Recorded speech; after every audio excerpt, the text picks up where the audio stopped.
I have the great honor in introducing our guest speaker as well today. So Reverend Jeff Berry, his vision is to lead people into knowing their oneness with a loving God by discovering a compassionate and caring relationship with themselves.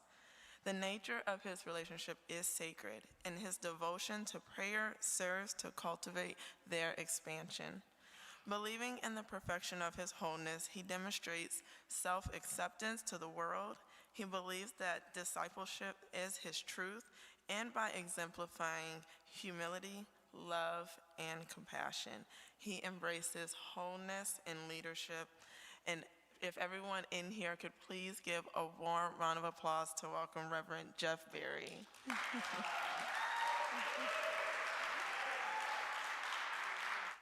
You did. Good morning. I'm so glad to be here. Absolutely wonderful. It's great to see everybody who came out. I felt like I was going to the movies this week. I didn't, but I felt like I was. And I was there, sitting there, watching the coming attractions, trying to save some of my popcorn for the movie. And the film came up. It was called Spring.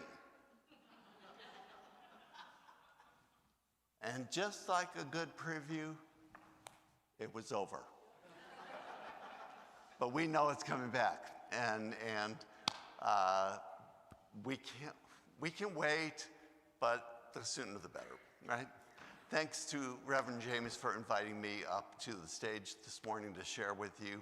I know I do the meditation all the time, but this is a little different and I really enjoy it. I've got some what I think is really important stuff to share with you. So let me get started. The title of my talk today is Demonstrating Grace. Now, today I want to show you some of the biggest ideas in unity and how they work together so that you can get a sense of balance and cooperation for how these ideas support each other. That way, you will be able to start demonstrating love, peace, and the energy of grace at all times. Now, demonstrations have always been a part of our culture. They are a way that we describe ourselves, and they reflect our beliefs. We demonstrate for peace, we demonstrate for justice, and we demonstrate for our unalienable rights. And we make these demonstrations when we sense that we are lacking in one or even all three of them at the same time. In unity, we say it's divine order. And then we begin the work of convincing ourselves that whatever is happening to me is a blessing or a growth opportunity. Well, this to me posture, as Rev James explained in his metaphysics class, puts us squarely into the state of victim consciousness. There's nothing I can do about it. But when we're witnessing the shadows of illusion and behaviors that oppose the teachings that we strive to exemplify, how do we demonstrate the experience of knowing our wholeness and our oneness with the Creator? Claiming this ownership perspective is a demonstration of what we call the highest level of consciousness. It's called verity, or is me, or even the I am consciousness. And today I want to explore how to make that shift. Now, to catch you up and simplify all of this, what I'm talking about is awareness. Okay? Probably the most important thing for us to be grateful for is our awareness of God's presence. And this is the foundational belief behind the concept of divine order. Awareness of God's presence. Now, everyone knows that it's easy to demonstrate grace when everything's going according to plan. Happy, happy, joy, joy.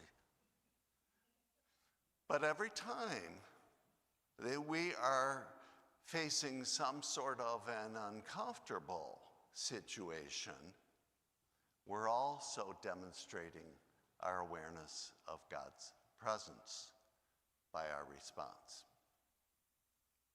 Little David did it with a slingshot and 5 stones. He was demonstrating his awareness of what we could all see was an uncomfortable situation.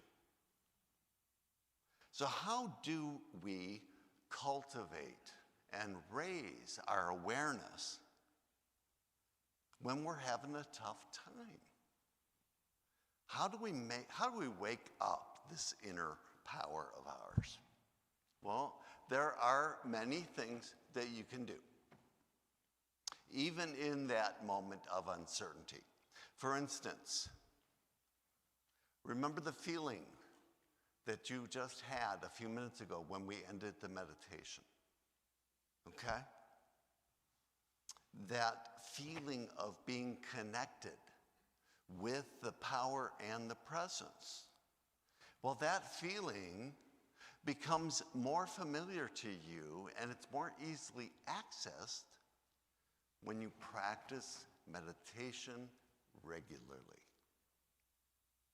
It's one way to reach a pray without ceasing demonstration of grace. This week, we begin Lent, a period of releasing and reimagining. Release the thoughts of I'm not enough and it's too late. And in their place, reimagining the idea of love's presence and prosperity in all things. Lent is a spiritual retreat. 40 days long plus 6 Sundays. Biblically, the number 40 is significant. Moses received the 10 Commandments at the end of his 40-day fast. The prophet Elijah talked to God at the end of his prayer and fasting time. And Jesus began his ministry at the conclusion of his fasting in the wilderness. 40 is a 4-square foundation signifying completeness, something that we might think of as wholeness, right? The good news is that wherever you are in your awareness, you're exactly where you're supposed to be. Okay? Yeah. Don't judge yourself. You gotta let that you know what go. And it's not always easy. So if you can't just release the things that didn't turn out the way you planned, at the very least, give equal time to the things that did. Okay? I mean, really, you're all still here. Lent is a journey, the journey towards our own resurrection. But even before Jesus was resurrected, he understood the eternal life presence, the Christ. And he was already the truth of his being. The crucifixion was his final demonstration of his faith in that idea. His ascension to Christhood was the gift that we all received as a result of his divinity. Now there's another big idea, so let's break that down. In unity, the foundational message that we promote is oneness. One God of love. And what we practice is alignment, our connection to that one God. But how do we go about actually doing that? So many of us have been in this unity movement for years and years, while others here in this room and online are newer to the idea. So how do we get to the experience that we talk so much about? I already told you that practicing regular meditation is a primary doorway to experiencing grace in your life. But there are other things that you can do that will help raise your awareness. You can keep a journal, or you can read a spiritual book twice or 3 times. Every time you journal or you read another book, you bring yourself closer and you increase your awareness on some level. Or here's a thought, if you can find one, you could take a Lent class.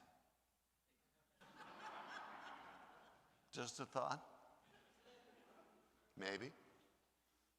Following the 5 unity principles is a tried and true roadmap to oneness.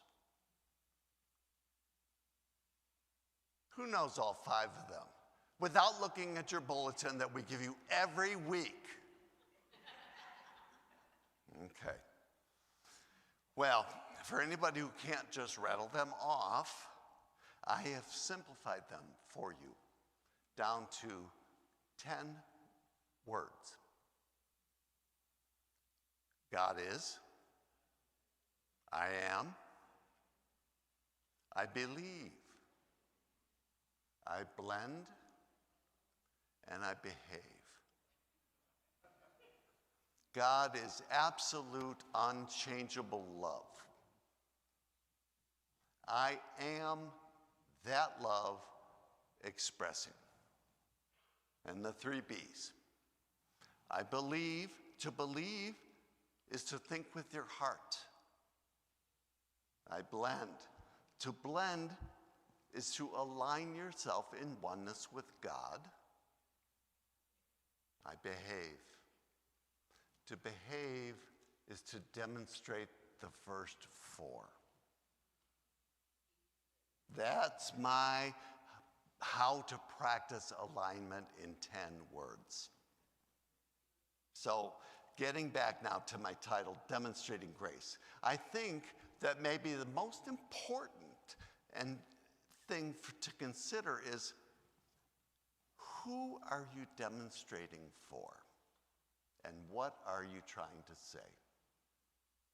Well, Lent gives you 40 days and 6 Sundays to contemplate that question. We ask a lot of you in unity. We're not going to tell you how to think. We'll teach you the spiritual principles, but committing yourself to them, that's your part of the practice.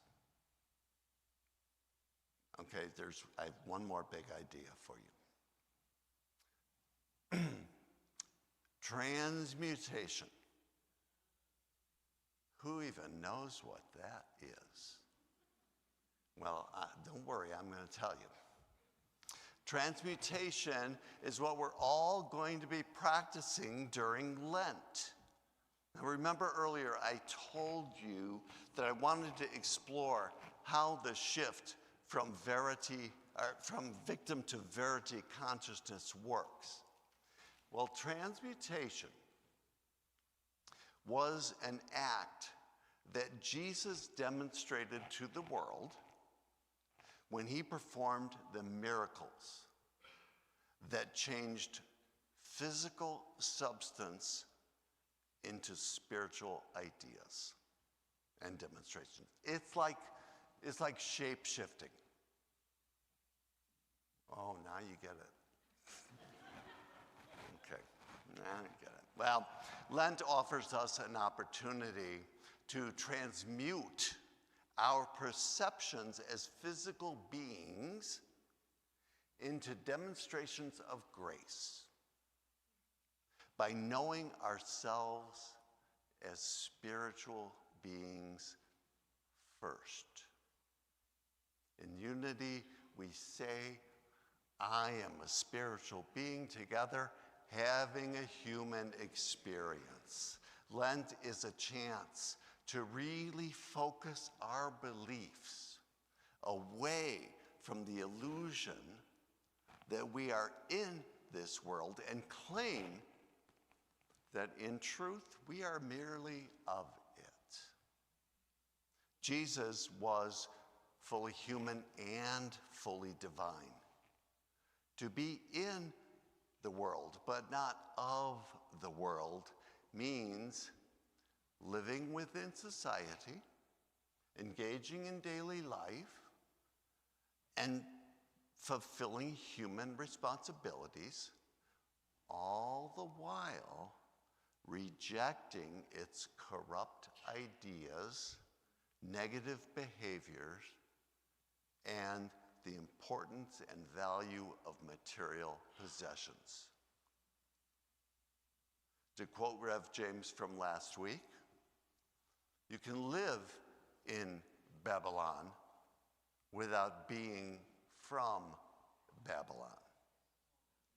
To be a presence in the world, we exemplify our awareness of the world, the spiritual world. The spiritual world. Pray without ceasing.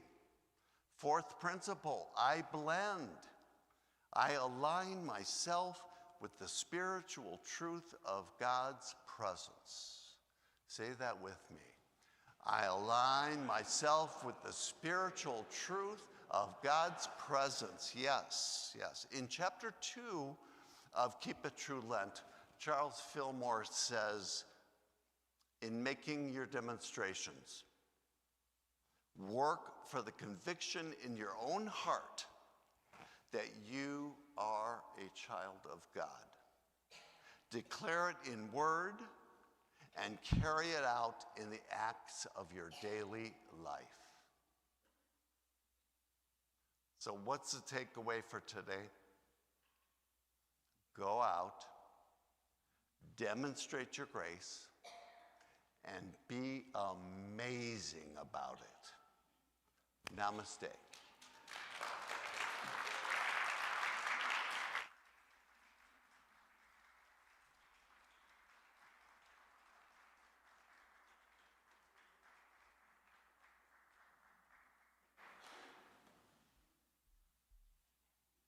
I would love to see everyone run and sign up for the Lent class after that. Great intro. Thank you so much, Reverend Jeff Berry. I thought that was wonderful.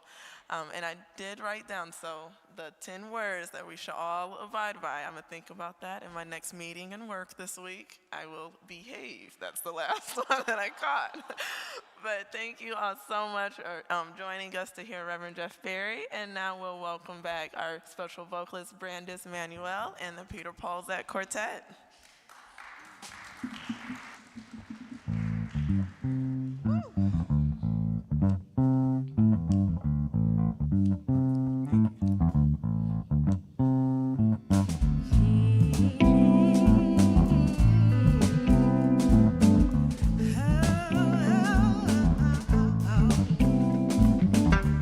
I was born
was born and raised in the ghetto.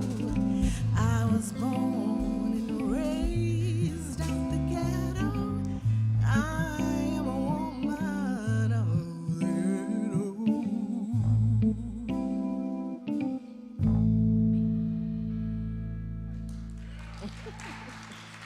Thank you, Unity. Thank you.